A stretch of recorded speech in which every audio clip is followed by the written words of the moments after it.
meet in Chicago with Rams and Bears. LA can clinch a first-round bye with a win. Jared Goff, he's trying to shake that meh performance from last week. Yes, it was. Nah. It was. Yeah. While the Bears look to move on from their overtime loss to the Giants. So last Saturday, she was here with us in studio, and this week she's on the sideline at Soldier Field. Good morning, Stace. Good morning, you guys. I am frozen.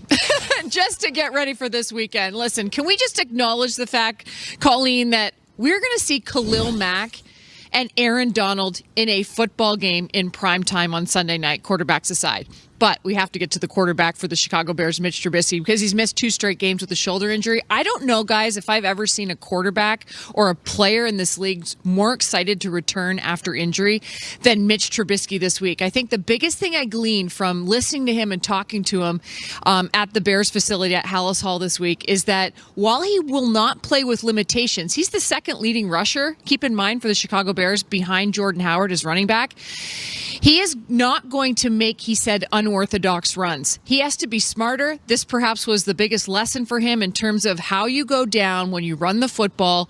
He's not going to play with limitations, but he's not going to make unorthodox runs. Keep that in mind in facing Aaron Donald, guys, on Sunday night. Ooh, that is something definitely to watch for. Stacey, thank you for braving the elements out there at Soldier Field. Stay warm. The Rams and the Bears have been 2 of the most dominant teams in the league. Both are top 5 in point differential and turnover margin. LA has scored 121 more points. Wow, I had to look at that again. Wait, really? 121 more points in their opponents. Yeah. While the Bears are plus 103. I mean, that's good, too. Yeah. Both of these teams, they're killing it right now. So we have the Bears offense or the Bears defense, really, in this one against the Rams offense, and it's strength on strength. So who does have the edge when you really break it all down? Well, you know, playing the game will answer that for us. Right. I don't know who has the edge. I really don't. It works, guys.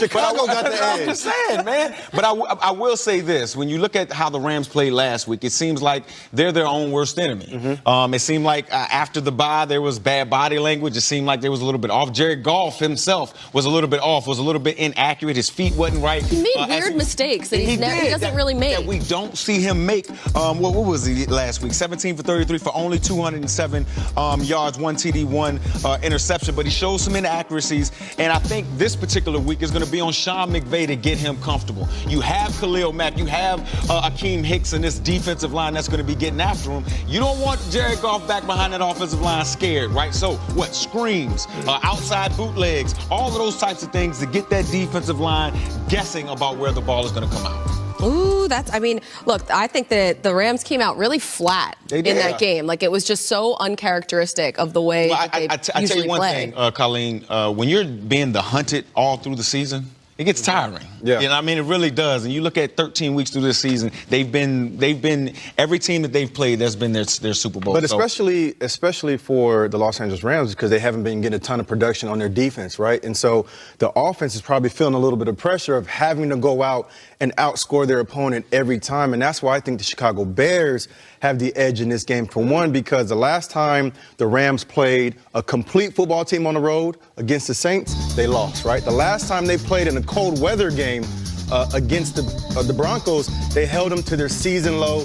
Jared Goff barely had 200 yards passing. So I think the weather is going to factor into this game. I think the cold's going to factor into it. They got a running back, too, They do have a running back. They do have a running back. 20 yards. But Chicago Bears got a defense that can stop that running back. And so for me, I think the Chicago Bears are going to end up winning this game. We're going to learn a lot about the Rams and the Bears in this game because, you know, when you play in that cold weather, that football feels like you're catching a brick. And that field is stiff. Those hits hurt a little bit more, and guys get up a little bit slower. Yeah, they do. But it's cold for both teams, though. It's cold for both teams.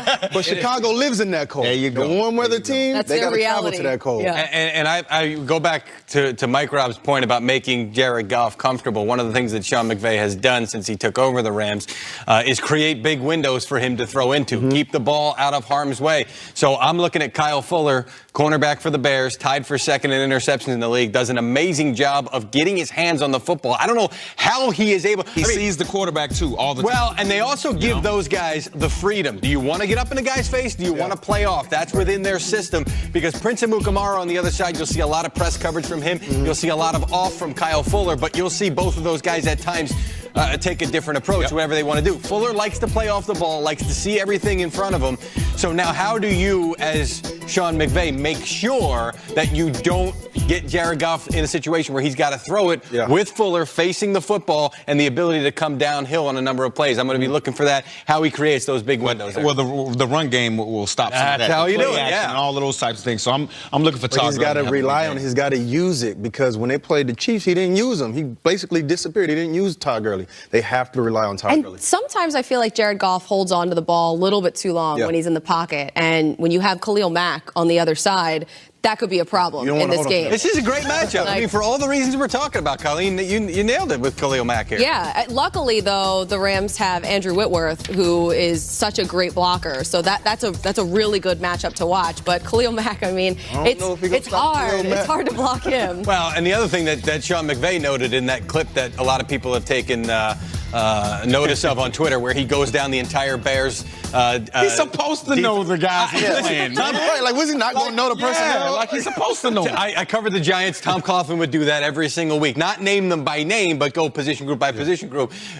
To remember a play off the top of your head based on down and distance from 2014, as we've seen McVay do, is one thing. To go through the entire defense that you're playing this week is another thing. Point being, he did note, as we have noted here, Khalil Mack will play on the left side, play on the right side. So maybe if you want to take him away from Andrew Whitworth, create some havoc on the other side, you can do that as well. He is a human clock speeder-upper. I couldn't think of a better word for that. But you're talking about Jared Goff. You can speed up time. Sure. Can you, Mike Rob? Speed up time. Oh, you want to talk about that? We can slow down time. We can do it all. You can slow down time. Get we me can talk going. about that during the break. Good to know. Well, this will be the 6th time Jared Goff has faced a top 5 defense. His numbers in those first 5 meetings, sorry. Not so good. He's scoring just 16 points per game with fewer than 200 passing yards and a quarterback rating of just 79. Though I do feel like time is slower when I'm watching.